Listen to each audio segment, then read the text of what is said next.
Morning.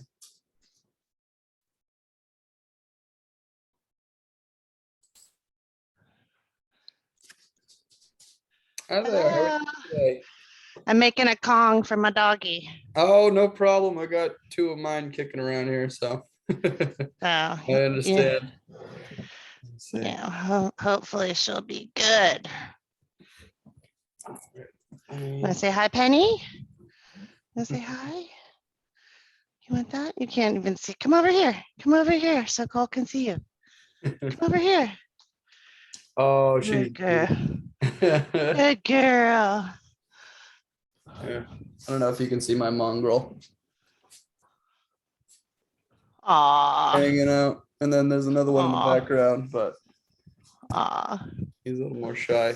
I just got to get plugged in here, and then we are just waiting for John, who's the founder of the ERA. Okay. And we'll be all set to go. Okay. Sounds good. Go. What's your background, Cole? I'm actually currently a student studying environmental science. I got into this work through a couple of internships and just mutual connections. And I've been working with the ERA for almost a year now. I want to say I started back in November. And I believe the ERA was founded in maybe September or something like Okay. that. So we're fairly new, but a lot of members have a lot of experience. So Which is great. yeah, it's very awesome. So I don't want to get too much information here. Let me grab John's number. Let me give John a call real quick if you don't mind, and I'll No worries. see where he's at. No worries.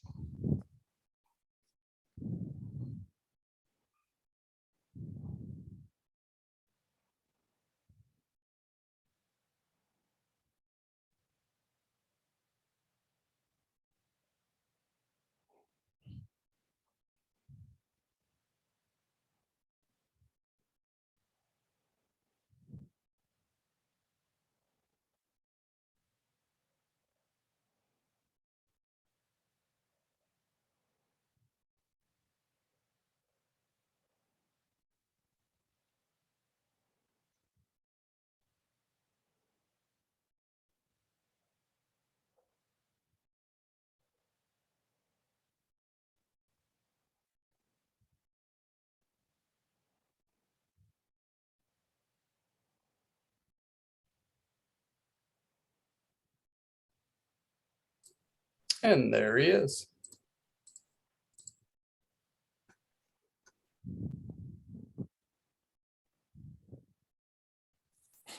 Hello, hello. Hi, John. Hi, nice to meet you, Lee.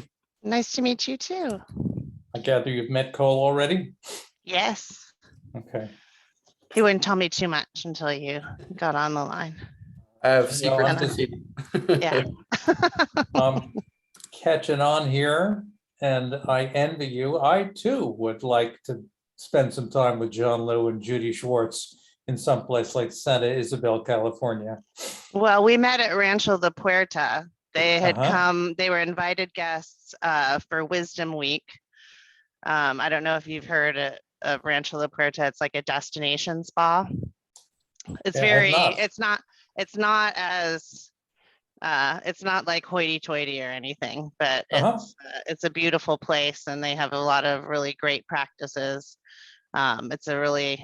It's kind of a, I don't know, it's interesting, but it was very serendipitous that I met them because I had just done this crazy thing of, buying this property and Hmm. not really knowing what I was going to do and learning more about what I was not going to do. And the property is Black Canyon? Yes, Black Canyon. I put it on restore.eco. I'm looking at it now. And it's an old homestead. I've been investigating. I've only gotten back to like 1950s. Huh. There hasn't been a permitted building on the site in record, but my understanding was there was a little shack that burnt down in 2007. The fires torn through the area multiple times, Huh. but there's no infrastructure at all. When we go out there, we camp, we dig a latrine. We have not even a potty. Huh. There are, I'm pretty sure there are reservation cows that come on the property and graze. I hadn't seen any for probably 3 or 4 months. And I rent a truck when I go out there. I don't, because of supply chain issues, I didn't get a 4-wheeler, so I just rent one. So right now I'm going out there about once a month at minimum. And I have some game cameras and stuff set up. Oh, cool. But this last time I went, there were more cows than I'd seen ever. And the cows are not yours. They're wandering in from neighboring land. Yeah, I think there's actually a land dispute. So to the east of me, the federal government gave that reservation to the Santa Isabel tribe. For a period of time, they lumped Mesa Grande tribe and Santa Isabel tribe together. But then they mistakenly gave the parcels to the east of me to Santa Isabel. So Mesa Grande is suing the federal government for that land back. But the Mesa Grande tribe is very quiet, very private. I haven't actually interacted with them yet, but I have sent them just checks, because when I started paying my property tax to San Diego County, I've just felt incredibly incongruent about that and being on their ancestral land. So I match my property tax and round it up a little bit, and I just sent them a check. And I know they probably think I'm a crazy person, but anyway, so I did that. And then they have, the first time they didn't cash my check for like 3 months. And the second time I did it, they cashed it after 3 days. So, and the other interesting part is they are also, of all the projects in San Diego, they have a project listed on restore.eco for a new parcel that they bought to add to their reservation that they purchased. And I think it's around 600 acres, and it's to the southeast of me. Interesting. So I'm hoping that at some point we could partner and I can help, or they could help, or whatever. But, I'm just treading lightly on that, just because out of, sensitivity and so yeah. And so well, it's great. Congratulations. I'm looking at the pictures of your land. A, I salute you. B, it looks like quite a mix of beautiful land and degraded land. yeah. And I gather your long-term plan is to figure out how to make it healthy again. Yes. That's My fantastic. lofty goal. So I'm trying a new thing of trying to operate without constraints.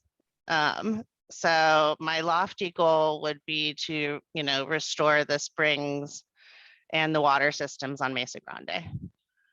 That would be my lofty goal through community outreach. And so, obviously I've come to this conclusion that this is bigger than me.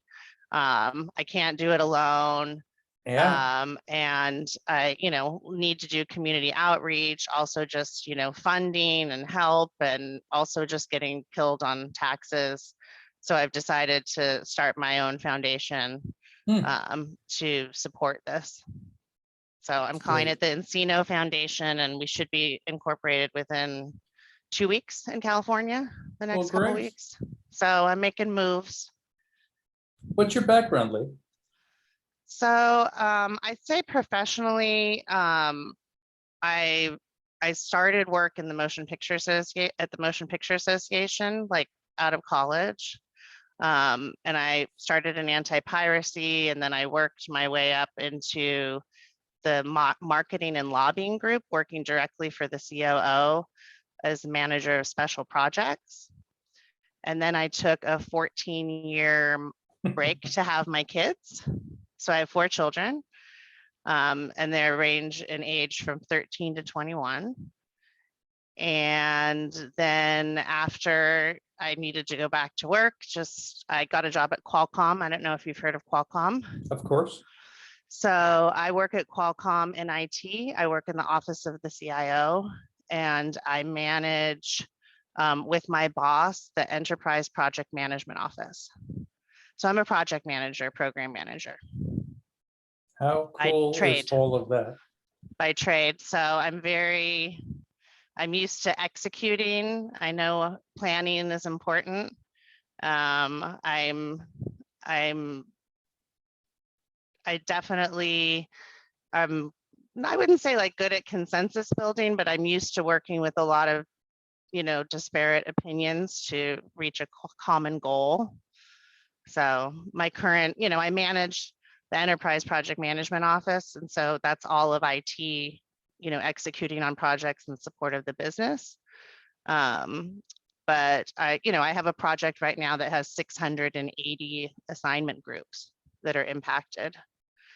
So, just a lot, but I need to keep my job because that's paying me the money to get this stuff done. I understand. So, but I love it. And I think it's really good experience for this kind of work too. Well, I imagine it is, and we could certainly use someone like you in the alliance. We're we're currently engaged in a frankly tedious process of figuring out what kind of an organization we are and how will we manage ourselves. Was it you who asked to look at the governance proposal just earlier today? I did not, but I've That's been okay. reading some of your stuff. I see, and I've been on your website, and I get that vibe anyway. Like just reading it last night, I was just thinking, okay, so this X Prize thing is motivating a lot of people. And then you also are a community of practice. That's right. Like a true community of practice for sharing. And I'm sure that there are some people who want to share ideas and they think this X Prize is, like whatever, it's pie in the sky. And that's right. Well, I think so, most of us think it's pie in the sky, but it's still sort of a useful North Star for navigating and for making sure that what we do has impact and influence that can influence that conversation. well, and it'll organize you too, to kind of, I think one of the things that's most difficult is with ecosystem restoration. And for me as a beginner in all of this, just learning and trying to devour, and I just signed up for the soil food web courses, just because I want to understand, what's happening. I'm just like a lot of information, but also there's kind of a need to just like a playbook almost, or a process to do all these things, even though each situation is different. And then even looking at the X Prize stuff, all they care about is carbon renewal. And that's not all that we're about, but that's right. If you want that prize, you need to just focus on removal of 100 tons per year scale on your model. So that's all that matters to them. And then the benefit would be restoring water systems, soil health, biodiversity, mitigating floods, fires, providing food, Absolutely. So that's the plus, but you have to play this game. And I'm used to that at work, because when I have to have things approved, everybody knows things need to get done, but you have to play this game and kind of say the right things at the right time and put in the right paperwork and the right presentations to get that, thumbs up. So I totally get it when I'm looking. And then, you have this community of practice, which is I could more valuable, because it has a further outreach and can impact, from small to large. So I don't envy you. I think, but it's doable. It's all doable. I think it is doable. And I'm sorry you don't envy you, because I'm about to welcome you into the tribe. So these will be your problems as well. Yes. So Lee, you're clearly in the tribe. You're on the same wavelength as what we're doing. You're actually doing the work. We can, with your permission, we can use your entry on restore.eco to add you to our own inventory of members and projects. You said it was 600 acres? No, mine's 120. 120. 120, and Um, I wrote to the lady, there's a doctor lady who's never come out, who owns like 200 something right above me, the olive grove that's a little bit above, because I asked if I, because I want that olive grove. I think that's probably the first, obvious thing, the pastures too. But, could I restore that also? I haven't heard from her. So there's a possibility we could have access to that as well. all right. Yeah, absolutely. You have my permission to do that.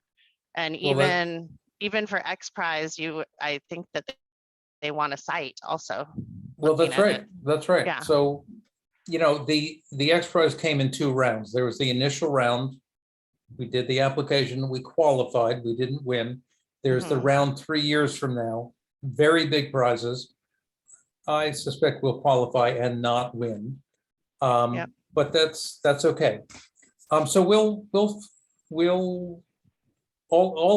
all of that will take care of itself. Cole will follow up with a little bit more information about getting you involved. The next town hall meeting is a week from tomorrow at 9 a.m. Eastern. That may be a little early for you. 2 weeks, okay. 2 weeks I later, work it will with be, India a lot, so okay. 2 I weeks do. later, it will be at 3 p.m. Okay. It rotates to accommodate the different time zones.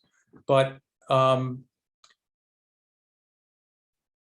we will Cole will collect a little bit of background from you, write a little blurb introducing you to the community. You'll meet with the community. They'll all say, "Where have you been all our life?"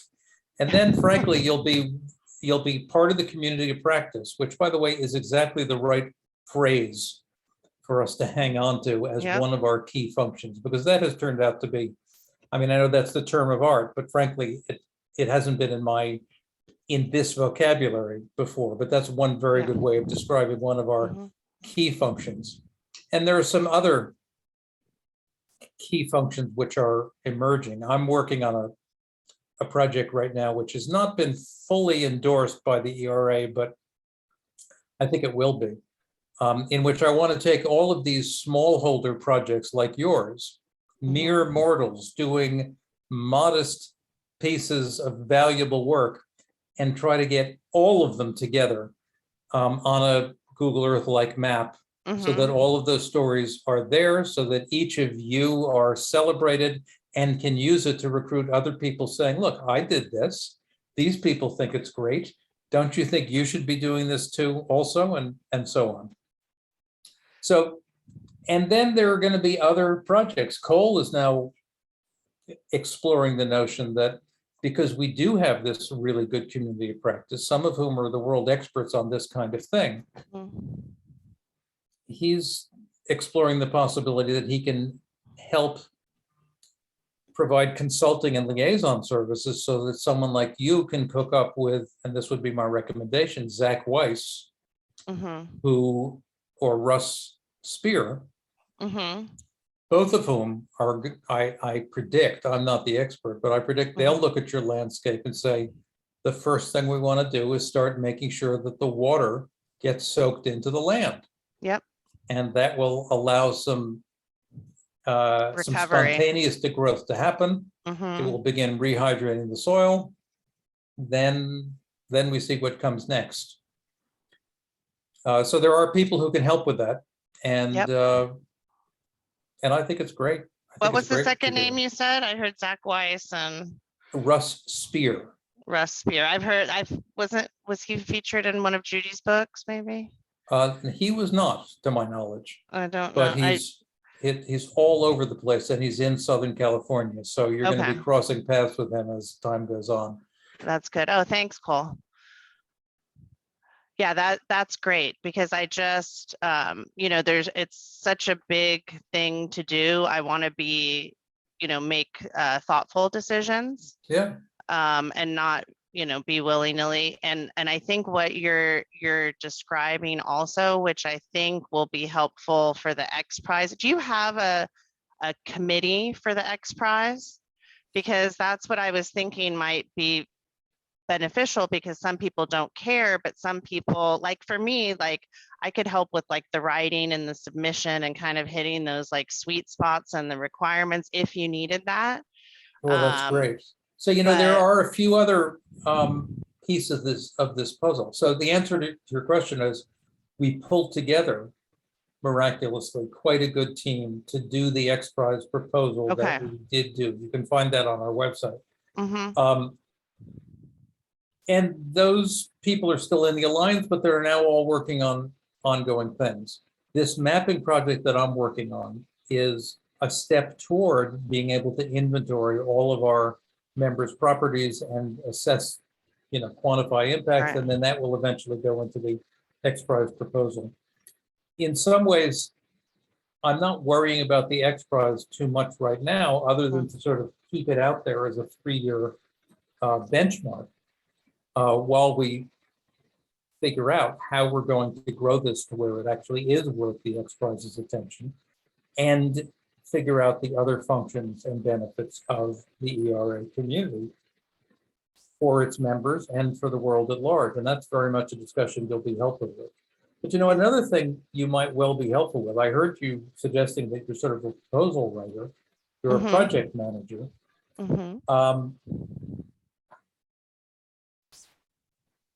I personally am not trying to build a traditional organization. We may go that way if that's what's called for.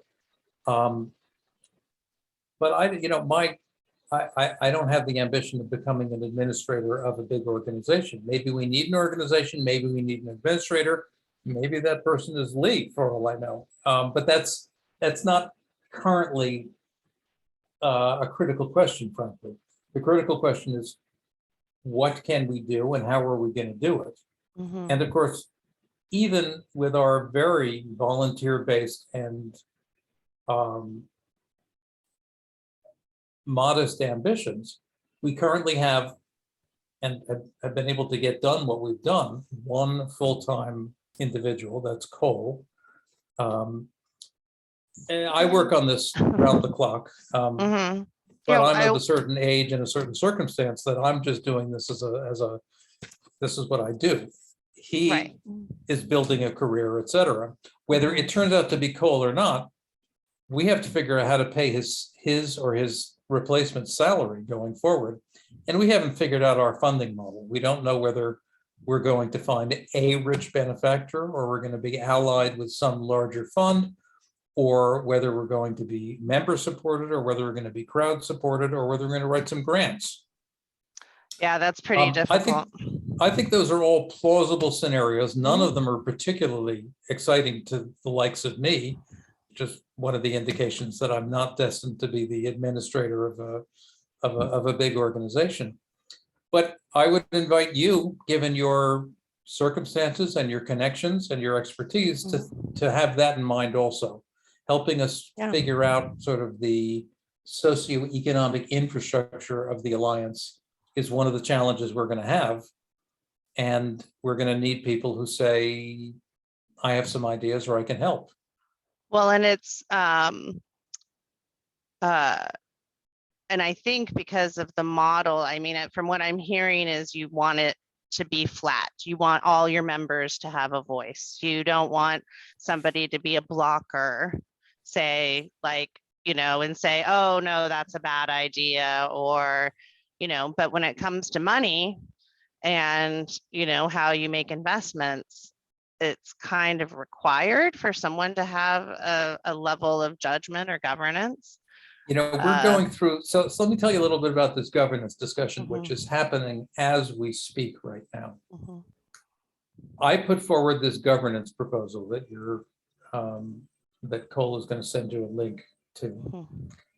And it, you know, it basically is just a proposal for a way of collectively making collective decisions when we need to do that, which is going to be critical if we say, okay, let's write a grant, or okay, let's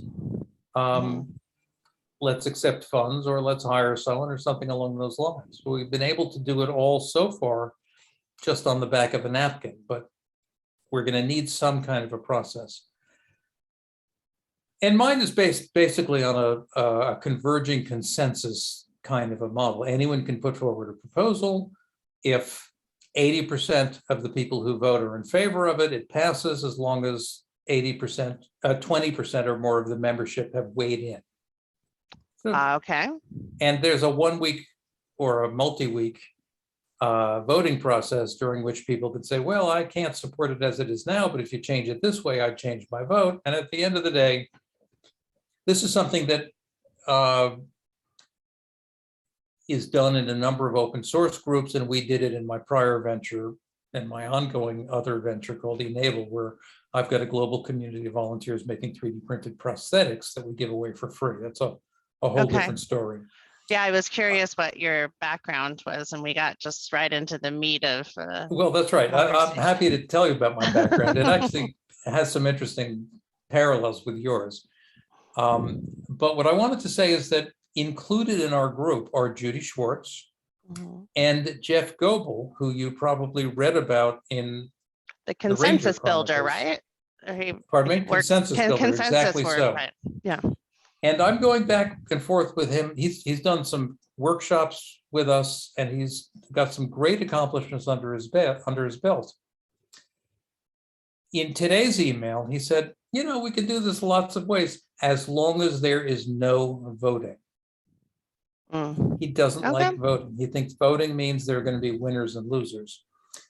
He wants 100% consensus achieved through deep listening. And he's got a track record that proves that it can be done, at least by Jeff, with the people he's been working with. I really value his and Judy's participation and wisdom and so, excuse me, wisdom and participation and engagement. But I'm struggling with the notion that you have 100% consensus or it doesn't go through. Now that, sorry. Isn't it? Well, it seems like it's a hard thing to wrap your mind around, right? But at the same time, then people feel heard. So you have to have, you know, proper communication models so people understand. Well, that's right. And that's fully. So, you know, right now, I say, and I think I believe that I don't care how we do it as long as we have a way of doing it. And he has a track record and is a valued participant. So I'm encouraging people to vote, and I don't care whether my particular proposal goes up or down. On the other hand, I don't see, you know, in a business, you've got a CEO, he's in place or she's in place. They actually get to make decisions and they get to determine who the decision makers are going to be. We're not organized that way. We're going to continually have new people coming in. And I think we want to get lots and lots of people engaged. And then the notion that if anyone dissents, you have to go and rewrite the proposition. That worries me, as does I'm just thinking out loud here. This is a healthy discussion, but I'm telling you where I'm at on this. I also worry that while I don't question Jeff's motives or goodwill at all, I think he's you're setting up a philosopher king or a philosopher committee scenario, which is always great as long as you've got a benevolent dictator, and sooner or later a non-benevolent dictator gets into office and you've got no checks and balances. So this is the current discussion. It's ongoing. I welcome your input as you become a part of it. Yeah, and I think it's kind of, you have to set up the framework of this is our philosophy. These are our guidelines. This is our framework, right? Are you on board or are you not on board? And even in coming on, I think that that's, you almost have to have new members commit to that philosophy That versus. may actually be the critical missing piece for thinking about how this will go. I'm used to saying in Enable, anyone who wants to sign up can sign up. Mhm. But we have this voting process that says that a few loose screws are not going to bring things to a halt. It may be that the onboarding process and the values that new members have to subscribe to becomes an important feature. Anyway, this is an ongoing conversation. Yeah, I mean, and also there's, this is something that I struggle with and that we talk about at work a lot. And it's kind of a concept in project management where there's sometimes that, and we were raised this way, right? With a little bit of suspicion that maybe somebody might have intent that is not good, or that they might be taking advantage if they, like give an inch, take a mile kind of thing. And so that is, I find that it's less so. I mean, there's always people who are jerks, and there's always people, but I think in that process of onboarding and making sure people have the right, goals and philosophies and aren't joining because they want power to take advantage of members, or I don't know what could be some of the things that might be ill intent. But I think that if there's sort of a, and then also you have to be agile, right? When the community changes, or the needs change, or the makeup of the group, you have to be flexible. And I think that that kind of fits in with kind of Jeff's philosophy of deep listening too, and really having a pulse and not, sticking with, we've always done it this way. So yeah, it's definitely, but I can see how you would want some guidelines, because as you grow, you want to have some semblance of control, but you also in your founding philosophy, you want it to be a flat organization where there's not just, one person making decisions or a select few who are in power. So well, and Jeff's and Judy's process, and they've got Jeff's whole team, or a number of other people who've gotten on board and have provided wonderful services to us and helping us sort of work this through. I'm confident that we'll come up with guidelines and value statements and statement of purpose and all of those things. It has been self-evident until very, very recently to me that you want some way for the community to ratify the work of the small people who show up. Jeff is avoiding that. He's arguing against it. So we'll have to see how that works out. It occurred to me today that I'm going to test it by saying, well, so suppose you have someone like me who feels that there must be checks and balances. You can't go with just consensus. How does your consensus process include that point of view? And we'll see how it goes. But I'm learning from it, and I'm grateful for the opportunity to do it. You did ask. I'm happy to tell you a little bit about my background, and we have another meeting coming up at 12. So let me just summarize by saying, please. Welcome. Thank you for reaching out to us. You're just the kind of person we're looking for. Cole will be following up. Okay, great. Thank you. I have so much to learn from everyone. I want to be able to do the right thing. I want to be able to help. And, I just didn't even know that earth repair was possible. Yeah. Until I met John and Judy. That's great. And I feel like people are terrified about the future. And I feel like, I think that once we get information out and, we give people a way, I think we'll get a lot of people on board. And I think that will make significant change. And I truly believe that in my heart. Well, I believe it. Actually, that's my working hypothesis. I don't know if I believe it. but I'm sure that there's nothing more important to try. And that if enough of us try it, there's an even better chance that something along Yes. these lines will work out. Yes. But as you go into this, you'll see that Judy's been writing books for years on this topic, that John Liu's been doing this for 30 years. The word has been out there. So the real question is, how do you get almost everyone, almost everywhere on board, which I fear is what it's going to take. And well, we're working on it. Yeah. People like Cole talking to, young people, That's right. being suspicious of corporations, and their bottom line, and willing to, sacrifice the planet's health and people's health for money. I think we can be legitimately suspicious on that. So where is Qualcomm these days, by the way, in terms Where, of as planetary citizens? Let me tell you that I was one of the first adopters of Eudora, which I know is a little side splinter of Qualcomm, but that's how many people in my milieu became aware of Qualcomm, is because they happen to have this great email client.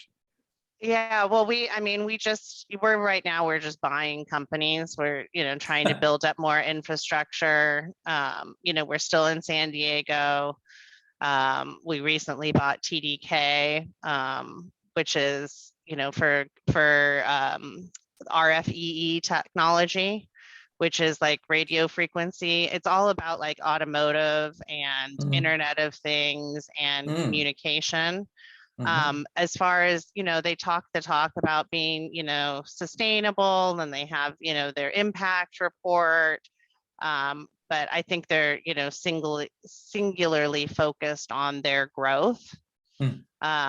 And, I manage IT projects, so I don't really get involved in the business so much, other than just supporting the business through communication, ways that people can communicate and engineers can create. So, interesting. And do you have IT expertise, or are you able, is it the kind of organization where the project manager can just sort of coordinate things at the high level and the geeks do the geek work? I mean, my job is typically to do the communications for the geeks. So the geeks need to understand, like, if it weren't for me, there'd just be a lot of smart people sitting in their offices, coming up with brilliant ideas. So I try to, help facilitate actions that bring about improvements. So I think that that's probably one of my skills. And I think that I get a lot of sticky projects that nobody wants to touch. Like, people kind of joke, it's like, oh, like Lee gets the turds, but then after it's like, oh wow, that was such a huge impact project. So it's usually, I wouldn't say that I'm a traditional project manager that sits there and says, well, we adhered to the schedule and, blah, blah, blah, what's the date you'll have it done. I wouldn't say I'm like that, but I'm more like trying to get the right people involved, and trying to build consensus in that way, to get support. And I do a lot of change management, because, people like doing things the same way. And I get that a lot, like, oh, well, we've always done it this way. And so maybe Lee, that's not the right thing. Yeah, I understand. Let me give you 5 minutes on my background, just because I want to hear. I think you might be a really helpful collaborator and coach, because I understand every word that you say, and I think I know where you're coming from. So my background, I was a biological psychologist back in the day, and I was interested in evolution and adaptation and learning and intelligence and all of these things. And then in the Eudora era, I realized that social evolution through the digital redistribution of digital entities was the future, and that the biological theory that I've been working in was more relevant and more actionable in this new emerging realm, which is to say, back when Gopher was a thing, if you remember those early days. Oh, Gopher. Anyway, when Eudora came out, the the World Wide Web didn't exist yet. Okay. That's when I got sort of sucked into the internet vortex, and I thought it was going to be an important thing, and by cracky, I think it turned out to be an important thing. Mhm. Anyway, I left academia and I started a digital rights management company that was Okay. all about, and again, this was before the word ebook existed, ebooks and digital music and software, all of which would be freely copyable on the internet, but would be tied into an e-commerce system so that, as is now common, by the way, you could download something, try it, and then if you liked it, you could buy it and unlock the advanced features. And my particular twist was we would encourage people to pass it on to others, and it would automatically go back into demo mode. And I said, that's going to take over the world because it's all Yeah. Brilliant self-propagating, model. etc. Yeah, early model. Yeah. And I wrote some, what turned out to be some of the early seminal patents in digital rights management. So I became an entrepreneur. My company became a public company through a reverse merger. We got $25 million investment. We were, featured in the Wall Street Journal, et cetera. And when the internet bubble burst, that all went away. And I went back to academia as an IT Okay. kind of guy. But I ended up teaching innovation and invention as my main thing because I had become sort of a tech innovator, Okay. despite my lack of training in that. Yeah. And while I was at Rochester Institute of Technology doing all of that, I got this whole open source prosthetics project took off, Amazing. took over my life, and I ended up leaving academia a second time, giving up tenure for the second time. I'm the only person I know who's ever done that. And have been doing the Enable thing for the last 9 years or so. And just a year or so, I said, this distributed network of people trying to do good for the world as a non-organization is pretty interesting. If only we could take some of that philosophy and some of that approach and apply it to the big problem, not the niche problem of prosthetics, but the big problem of global warming, et cetera. Yeah. And that's how I sort of got here. And so I'm sort of an entrepreneurial, make it up as you go along guy who's had a couple of big-ish hits, big-ish projects. Yep. And yet we still don't know how to do what we're trying to do, and the world still needs it. And I'm wondering how, because I've been kind of like dreaming on the, and all the things that you just said are reminding me of some things that I've been noodling on a little bit, is forming a process for this restoration, like a formalized process. And I don't even, I like had a dream about patents. About patents? Yeah, okay. But it's like, so it's not necessarily, but like formalizing a process that can be applied and be scalable over and over again. Yeah. And that's one of the things that I think that the X Prize can help, because they want data, right? And they want, measurable data, but a story is not enough. And a flexible, each system is different. But I'm wondering if there's a way that with your experience, if there's a way, and, with a type of X Prize committee and experts, that we could find a way to distill down to a base process that can be easily applied and communicated and be scalable. That's why we're here, Lee, is to, that is exactly the question. And that's what we're trying to figure out.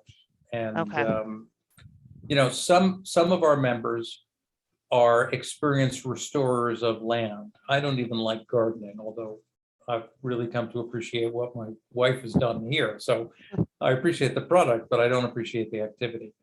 This question that you just stated is exactly what I'm here for.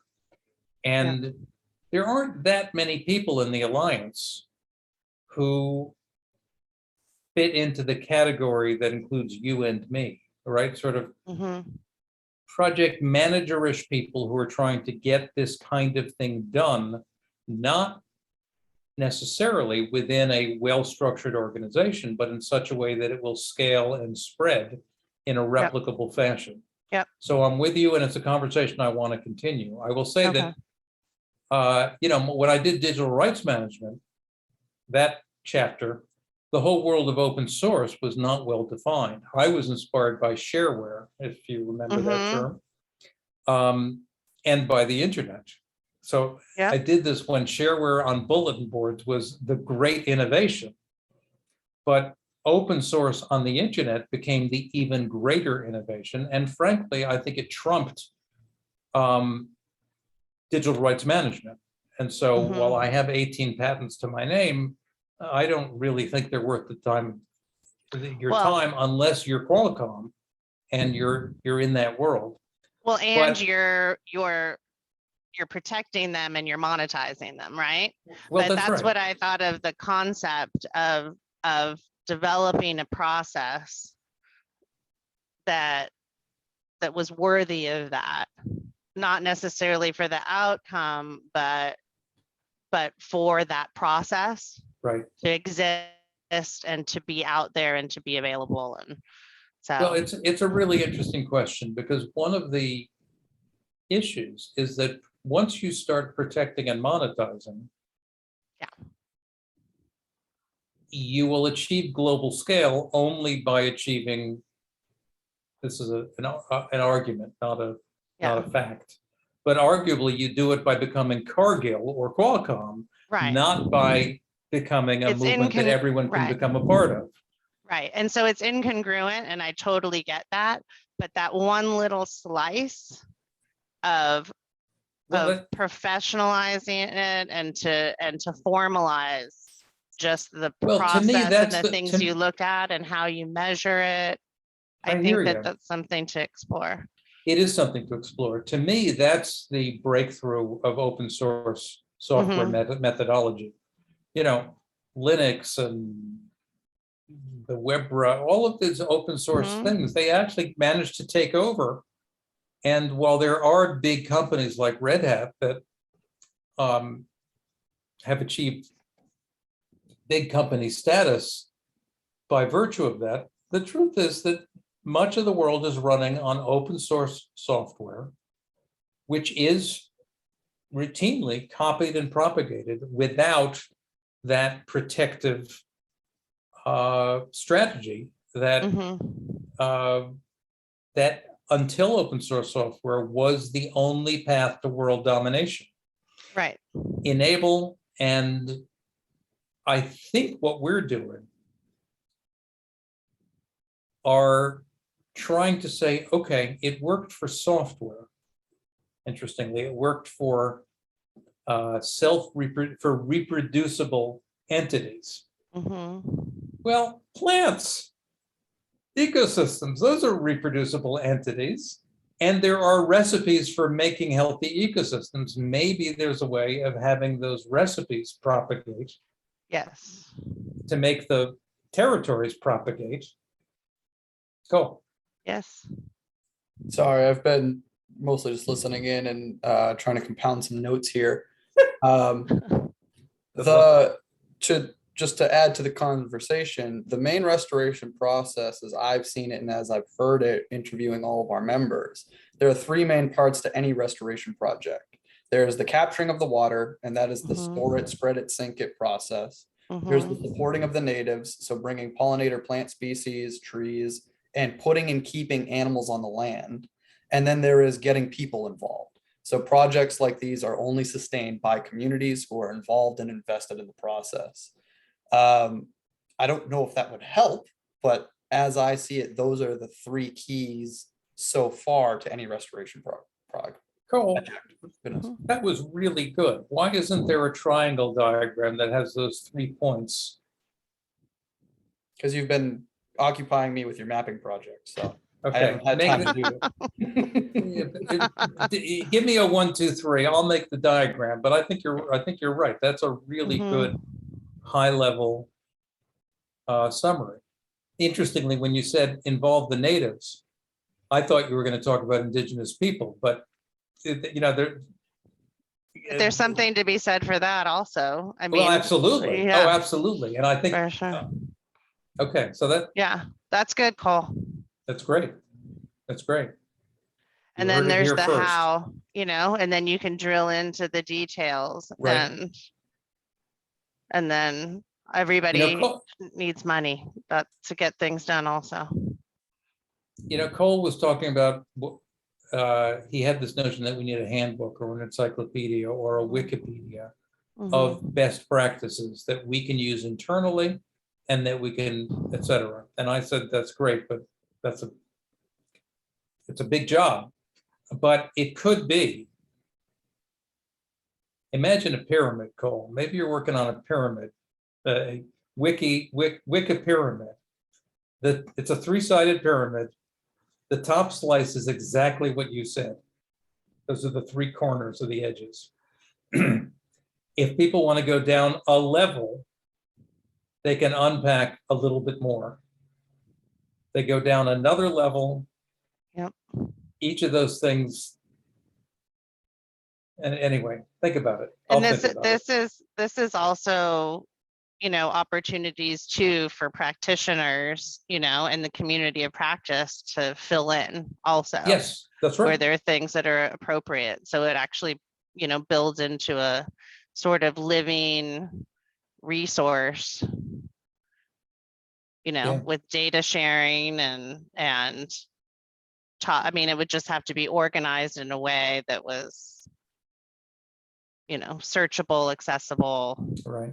and make sense. But yeah, I mean, this is what you know, that's why I'm trying to learn as much as possible. And, you know, starting with Judy's books, you know, taking the classes, doing as much reading as I possibly can.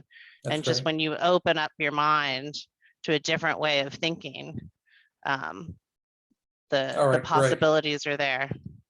Lee, it's a pleasure. By the way, if you have friends or allies or friends who you want to make become allies, send them our way also.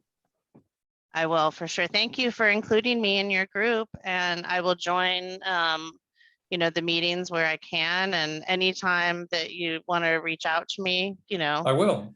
please I think do. you'll be a really good person to bounce ideas off. Yeah. I should say, Lee, that you are now a nominee. We have a process, Okay. as per what Yes. you were saying. Yes. And I can predict with about 100% accuracy that it will go as follows.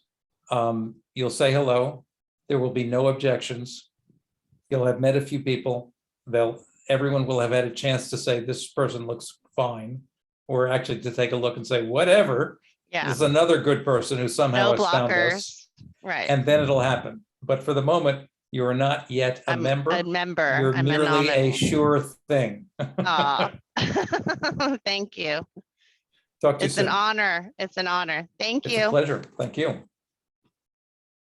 Nice to meet you, Lee. Nice to meet you too, Cole. Cole, I'll see you in 6 minutes at our next meeting, I guess. All righty. Have a Okay. great day, guys. Bye.